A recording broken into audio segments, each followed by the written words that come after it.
Bismillahirrahmanirrahim. Assalamualaikum dear students. Welcome to our channel Try and Gain. आज हम start करेंगे class 9 chemistry chapter number 5 physical states of matter. Topic है हमारा Charles law. ठीक है, Charles law किसने दिया था? चार्ल्स लॉ जो है वो बेसिकली एक साइंटिस्ट थे, नेम है उनका J.A.C. चार्ल्स, उन्होंने पेश किया था। ठीक है, J.A.C. चार्ल्स उनका पूरा नाम है। उन्होंने 1787 में एक लॉ दिया था गैस के मुतल्लक कि अगर आप एक गैस पड़ी हुई है, ठीक है, फर्स्ट कह लें वो रूम टेम्परेचर पे है। ठीक है, रूम टेम्परेचर का मतलब है जो हमारा नॉर्मल टेम्परेचर है। फॉर एग्जांपल अगर आप रूम में बैठे हुए हो, आप छत पे खड़े हो, जहाँ भी वहाँ का जो टेम्परेचर होगा जो नॉर्मल होता है आम, उसको हम कहते हैं रूम टेम्परेचर। और रूम टेम्परेचर होता है 25 डिग्री सेंटीग्रेड से लेकर 30 डिग्री सेंटीग्रेड तक हो सकता है। ठीक है, इसको हम कहते हैं रूम टेम्परेचर। उसने ये कहा था कि अगर आप वॉल्यूम जो आपके पास है गैस का, ठीक है, अगर वो रूम टेम्परेचर पे है तो जितना वो room temperature, for example first करें हम, वो 25 डिग्री गैस पे आपके पास एक गैस है। ठीक है, किसी कंटेनर में गैस है और आप रूम में बैठे हुए रूम टेम्परेचर पे, एक नॉर्मल टेम्परेचर पे, फिर आपने उस कंटेनर को उठा के चूल्हे पे रख दिया। ठीक है, और उसको हीट करना शुरू कर दिया, तो क्या होगा, उसका वॉल्यूम इंक्रीज हो जाएगा। ठीक है, उसका वॉल्यूम क्या हो जाएगा, उसका वॉल्यूम इंक्रीज हो जाएगा। क्यों? क्योंकि आपने उसका टेम्परेचर बढ़ा दिया है। ठीक है, आग के पास जाके आपको गर्मी लगती है ना, इसका मतलब उसका टेम्परेचर ज़्यादा है। ठीक है, रूम टेम्परेचर पे टेम्परेचर कम था और आग पे क्या था, उसका टेम्परेचर ज़्यादा था। ठीक है, इस वजह से ये हुआ कि हम जो चार्ल्स लॉ को अगर मैं आपको स्टेट करूं, इसकी डेफिनेशन तो हुई है, the volume of a given mass of gas is directly proportional to absolute temperature. ठीक है, यानी अगर आप टेम्परेचर को बढ़ाओगे तो गैस का वॉल्यूम बढ़ेगा। ये बेसिकली चार्ल्स लॉ की डेफिनेशन है। और साथ में एक शर्त भी है। ठीक है, साथ में क्या शर्त है, वो ये है, एक कंडीशन रखी है कि आपने प्रेशर को कांस्टेंट रखना है। ठीक है, प्रेशर कांस्टेंट होगा तो ये जो है चार्ल्स लॉ हमारे पास है कि टेम्परेचर के बढ़ाने से गैस का वॉल्यूम बढ़ता है अगर आपके पास प्रेशर कांस्टेंट हो। यानी अगर प्रेशर कांस्टेंट नहीं है तो आपका चार्ल्स लॉ नहीं है। आइए जो मैं आपको इसकी डेफिनेशन बताइए कि volume occupied by a fix amount of gas is directly proportional to absolute temperature. ये तभी आप इसे प्रूव कर सकते हैं अगर आपका गिवन प्रेशर कांस्टेंट है। ठीक है, the last state that if a quantity of gas is held at constant pressure there is a direct relation between its volume and the temperature. यानी हम ये भी तो कह सकते हैं ना कि if the pressure is constant then the mass of volume is directly proportional to temperature. Directly proportional का मतलब ये होता है कि अगर आप एक चीज़ बढ़ाओ तो दूसरी भी बढ़े। मतलब अगर मैं टेम्परेचर को बढ़ाऊँ तो वॉल्यूम भी बढ़े, इसको मैं कहूँगी डायरेक्ट रिलेशन।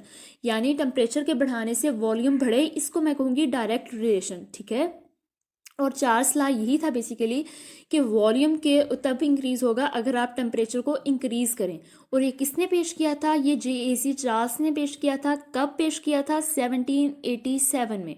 ठीक है, इसकी अगर मैं आपको एक मैथमेटिकली इक्वेशन दूँ, हम यही कह रहे हैं ना कि अगर हम टेम्परेचर को बढ़ाएं तो क्या होगा, वॉल्यूम बढ़ेगा। अगर मैं आपसे इसकी मैथमेटिकल एक्सप्रेशन की बात करूं तो वो यूं होगा कि हमने यही कहा है ना कि टेम्परेचर के बढ़ाने से क्या होता है, वॉल्यूम बढ़ता है। इस तरह से वॉल्यूम इंक्रीज होता है अगर आप टेम्परेचर को बढ़ाएं। ठीक है, इसके बाद क्या होना, V is directly proportional to T। यानी अगर आप टेम्परेचर बढ़ाओगे तो वॉल्यूम भी बढ़ेगा। उसके बाद आपने क्या किया, इस प्रोपोर्शनलिटी साइन को ख़त्म करने के लिए कांस्टेंट का इस्तेमाल किया। कांस्टेंट क्या है? कांस्टेंट है T। ठीक है, ये आपके पास आएगा V is equal to KT। ठीक है, अब इस कांस्टेंट की क्या वैल्यू है? कांस्टेंट क्या हमारे पास? K। इस K की क्या वैल्यू है? इस K की वैल्यू को फाइंड करने के लिए आपने क्या किया कि K को इधर ही रहने दिया और दूसरी साइड पे जाके T को डिवाइड करवा दिया। इस तरह से V/T is equal to K। ठीक है, अब चार्ल्स लॉ ने इस बात को प्रूव करने के लिए उसने एक स्टेटमेंट तो दे दी कि अगर आप टेम्परेचर को बढ़ाओगे तो वॉल्यूम बढ़ेगा। फिर उसने इसको प्रूव करने के लिए एक एक्सपेरिमेंट किया। ठीक है, उस एक्सपेरिमेंट में उसने ये किया कि जो उसके पास एक कंटेनर लिया, ठीक है, उसके अंदर उसने एक गैस डाल दी, ठीक है, उसके अंदर क्या किया, उसके अंदर उसने एक गैस डाल दी। गैस डाल के उसने कहा कि अब नॉर्मल टेम्परेचर है, नॉर्मल टेम्परेचर क्या था, आई थिंक 25 था, हाँ जी 25 उसने टेम्परेचर लिया नॉर्मल, ठीक है। हमारा आम जो नॉर्मल होता है रूम टेम्परेचर वो 25 से 30 के दरमियान होता है, इसमें इतना उसने जो था ना टेम्परेचर पे एक गैस दिया। फिर उसने कहा कि 25 डिग्री सेंटीग्रेड पे यानी रूम टेम्परेचर पे उसका जो वॉल्यूम है वो है 50 cm क्यूब, ठीक है। वो कितना है वो इधर लिख लेते हैं, वो था वॉल्यूम 50 cm क्यूब, ठीक है। वॉल्यूम इतना था, टेम्परेचर क्या था, टेम्परेचर था रूम टेम्परेचर 25। फिर उसने क्या किया, फिर उसने हीट करना शुरू कर दिया, यानी उस कंटेनर को चूल्हे के ऊपर रख दिया या उसके नीचे एक बंसन बर्नर लगा दिया ताकि इसको हीट मिले। हीट जो है, हीट टेम्परेचर ही होता है ना, उसका हीट में की वजह से टेम्परेचर ज़्यादा हो जाता है। उसने नीचे जब उसका बर्नर जला दिया तो क्या हुआ, उसने उसका जो टेम्परेचर था वो 25 से कहाँ पे ले आया, वो 25 से उसको 100 डिग्री सेंटीग्रेड पे ले गया, ठीक है। यानी कितना उसने दो गुना नहीं, 3 गुना नहीं, 4 गुना टेम्परेचर, सॉरी 3 गुना टेम्परेचर, बिल्कुल 4 गुना नहीं 3 गुना, 25, 50, 75 और फिर 100, उसने इतना उसका टेम्परेचर जो है वो बढ़ा दिया 25 से 100। फिर उसने क्या देखा, उसने ये नोट किया कि जब मैंने टेम्परेचर को बढ़ा दिया तो वाकई जो था वो वॉल्यूम चेंज हो गया। वॉल्यूम में क्या चेंज आया, वो 50 से 62.5 cm क्यूब बढ़ गया, ठीक है। यानी टेम्परेचर के बढ़ने से वॉल्यूम बढ़ता है, इस बात को उसने एक्सपेरिमेंटली प्रूव कर दिया। किसने, चार्ल्स ने, ठीक है। उसने इस बात को प्रूव कर दिया कि अगर आप बढ़ा रहे हो टेम्परेचर तो वॉल्यूम वाकई बढ़ता है, ठीक है। पहले आपके पास जो टेम्परेचर था, ठीक है, उसकी क्या होगी कि पहले उसने कहा V1 T1, V1 आपके पास क्या था, V1 आपके पास पहला वॉल्यूम था, पहला वॉल्यूम आपके पास क्या था, पहला वॉल्यूम आपके पास था 50 cm क्यूब। और उसके पास पहला टेम्परेचर हमारे पास था रूम टेम्परेचर क्या था, 25 डिग्री सेंटीग्रेड। उसके बाद आपके पास सेकंड जो वॉल्यूम आया था वो कब आया था, जब आपने टेम्परेचर को बढ़ा दिया था। टेम्परेचर आपके पास क्या था, सेकंड टेम्परेचर आपने उसको 100 डिग्री सेंटीग्रेड पे ले गए थे, और आपके पास वॉल्यूम क्या आया था, आपके पास V2 आ गया था 62.5 cm क्यूब। अब अगर आप हमने जो था वो V2 की वैल्यू किस तरह से फाइंड की, हमारे पास जो था वो V1 भी है, T1 भी है, ठीक है। हमें ये भी पता है कि हमारे पास फर्स्ट वॉल्यूम क्या है, ठीक है, और हमारे पास फर्स्ट टेम्परेचर क्या है।